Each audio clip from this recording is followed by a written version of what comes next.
Hello, I'm Severin Suzuki speaking for ECHO, the Environmental Children's Organization. We're a group of 12 and 13-year-olds trying to make a difference. Vanessa Suddy, Morgan Geisler, Michelle Quigg, and me. We've raised all the money to come here ourselves, to come 5,000 miles to tell you adults you must change your ways. Coming up here today, I have no hidden agenda. I am fighting for my future. Losing my future is not like losing an election or a few points on the stock market. I am here to speak for all generations to come. I am here to speak on behalf of the starving children around the world whose cries go unheard. I am here to speak for the countless animals dying across this planet because they have nowhere left to go. I am afraid to go out in the sun now because of the holes in our ozone. I am afraid to breathe the air because I don't know what chemicals are in it. I used to go fishing in Vancouver, my home, with my dad, until just a few years ago we found the fish full of cancers. And now we hear of animals and plants going extinct every day, vanishing forever. In my life, I have dreamt of seeing the great herds of wild animals, jungles and rainforests full of birds and butterflies. But now I wonder if they will even exist for my children to see. Did you have to worry of these things when you were my age? All this is happening before our eyes, and yet we act as if we have all the time we want and all the solutions. I'm only a child, and I don't have all the solutions. But I want you to realize, neither do you. You don't know how to fix the holes in our ozone layer. You don't know how to bring the salmon back up in a dead stream. You don't know how to bring back an animal now extinct.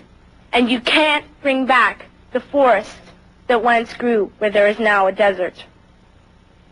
If you don't know how to fix it, please stop breaking it. Here, you may be delegates of your government, business people, organizers, reporters, or politicians, but really, your mothers and fathers, sisters and brothers, aunts and uncles, and all of you are someone's child. I'm only a child, yet I know we are all part of a family, 5 billion strong. In fact, 30 million species strong. And borders and governments will never change that. I'm only a child, yet I know we are all in this together and should act as one single world towards one single goal. In my anger, I am not blind, and in my fear, I am not afraid of telling the world how I feel. In my country, we make so much waste. We buy and throw away, buy and throw away, buy and throw away, and yet northern countries will not share with the needy. Even when we have more than enough, we are afraid to share. We are afraid to let go of some of our wealth. In Canada, we live the privileged life, with plenty of food, water, and shelter. We have watches, bicycles, computers, and television sets. The list could go on for 2 days. 2 days ago, here in Brazil, we were shocked when we spent time with some children living on the streets. This is what one child told us. I wish I was rich. And if I were, I would give all the street children food, clothes, medicines, shelter, and love and affection.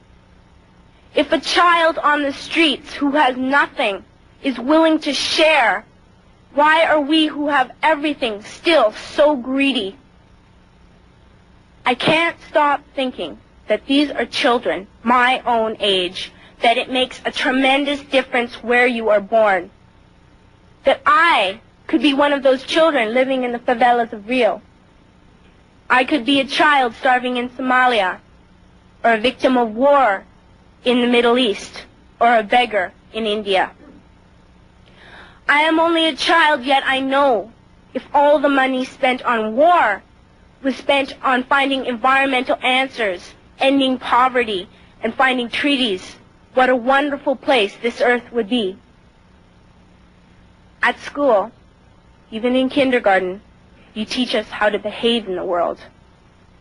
You teach us not to fight with others, to work things out, to respect others, to clean up our mess, not to hurt other creatures, to share, not be greedy.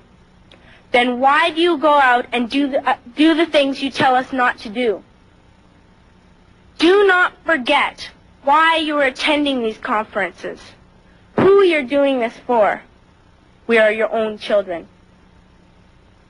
You are deciding what kind of a world we are growing up in. Parents should be able to comfort their children by saying, everything's going to be all right. It's not the end of the world, and we're doing the best we can. But I don't think you can say that to us anymore. Are we even on your list of priorities? My dad always says, you are what you do, not what you say. Well, what you do makes me cry at night. You grown-ups say you love us, but I challenge you, please, make your actions reflect your words. Thank you.